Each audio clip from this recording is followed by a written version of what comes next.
Hai, Assalamualaikum. Perkenalkan, saya Husnatul Fauziah. Di sini saya akan menjelaskan materi terkait dengan manajemen konflik. Sebelumnya, konflik itu sendiri apa sih?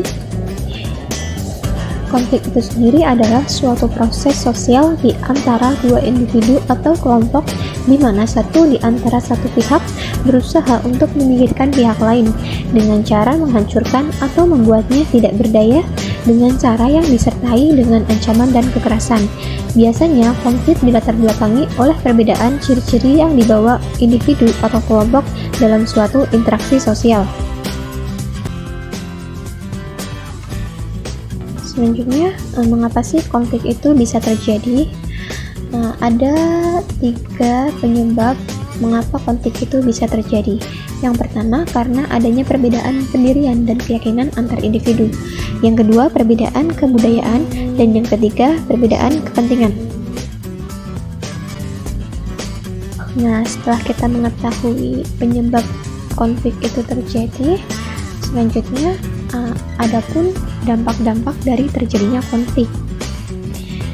Yang pertama, ada dampak negatif konflik yang terdiri dari yang pertama, bisa merusak integrasi sosial masyarakat. Yang kedua, menyebabkan trauma secara sosial dan psikologis. Yang ketiga, menimbulkan kerusakan harta benda dalam masyarakat. Dan yang keempat, timbulnya rasa dendam dan tidak bisa menciptakan kehidupan harmonis. Selanjutnya, dampak positif dari konflik itu antara lain yang pertama, memperkuat solidaritas kelompok. Yang kedua, menciptakan integrasi yang harmonis. Yang ketiga, dapat mengurangi rasa ketergantungan antar individu. Dan yang keempat, sebagai sarana untuk mencapai keseimbangan antara kekuatan-kekuatan dalam masyarakat, dan masih banyak lagi. Di sini saya telah menyediakan contoh kasus. Mari kita simak terlebih dahulu. Selanjutnya kita masuk ke pembahasan masalah. Timbulnya sengketa tanah tersebut tentunya berdampak negatif terhadap Haji Sundari karena pembangunan tersebut mengakibatkan akses jalan satu-satunya menuju rumah Haji Sundari itu tertutup.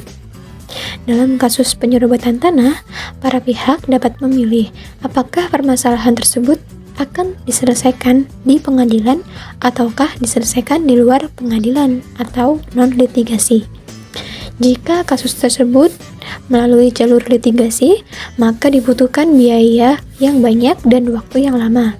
Sedangkan bila diselesaikan dengan jalur non-litigasi, maka lebih bersifat kekeluargaan untuk mencapai solusi yang diputuskan bersama.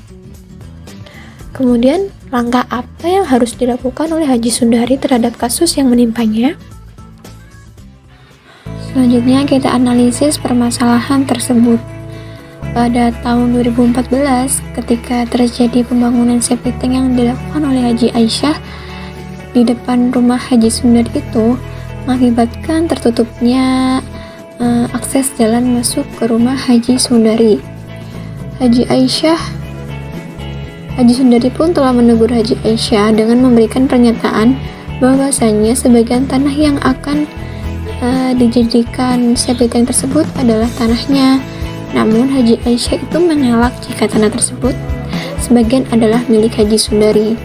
Kemudian Haji Sundari itu merasa tidak terima akan hal tersebut dan menanyakan kebenaran perihal tanah yang dijadikan objek sengketa tersebut. Berdasarkan keterangan melalui desa, dinyatakan bahwa memang tanah tersebut sebagian merupakan tanah milik Haji Sundari. Kemudian Haji Sundari berdiskusi dengan keluarganya dan menghasilkan keputusan untuk menyelesaikan masalah tersebut dengan cara negosiasi. Namun Haji Aisyah tetap melakukan pembangunan tersebut dan keadaan semakin keruh. Kemudian Haji Sundari meminta bantuan kepada kepala desa dan akhirnya melalui jalur mediasi pun dilaksanakan. Selanjutnya mediasi pun dilakukan dengan kepala desa sebagai mediator yang kemudian dihadiri oleh pihak Haji Sundari dan Haji Aisyah. Proses mediasi itu dimulai dengan mendengarkan pernyataan kedua belah pihak, yang mana Haji Aisyah tetap kekeh bahwasanya tanah tersebut adalah bagian dari tanahnya. Haji Sundari pun membawa bukti sertifikat tanah bahwa tanah tersebut itu bukan milik Haji Aisyah. Peran mediator di sini yaitu sebagai penengah agar tidak saling emosi. Kemudian sang mediator memberikan pernyataan dan penjelasan terkait pasal 2 PRP nomor 51 tahun 1960 yang berbunyi dilarang memakai tanah tanpa izin yang berhak atas kuasanya yang sah. Berdasarkan pasal tersebut, Haji Aisyah telah melakukan pelanggaran pasal 2 PRP nomor 51 tahun 1960 dikarenakan dirinya tidak memiliki bukti tanah yang menyatakan bahwasanya dia melakukan pembangunan di atas tanahnya sendiri, walaupun tanah yang dilakukan pembangunan tersebut menyangkut tanah milik orang lain, meskipun sedikit, dan mengakibatkan menutupi jalan satu-satunya yang mengakses untuk masuk ke rumah Haji Sundari. Selain itu, dalam kasus penyerobotan tanah juga pasti ada para pihak yang dirugikan, maka otomatis para pihak tersebut memerlukan ganti rugi atas kerugian yang dialami.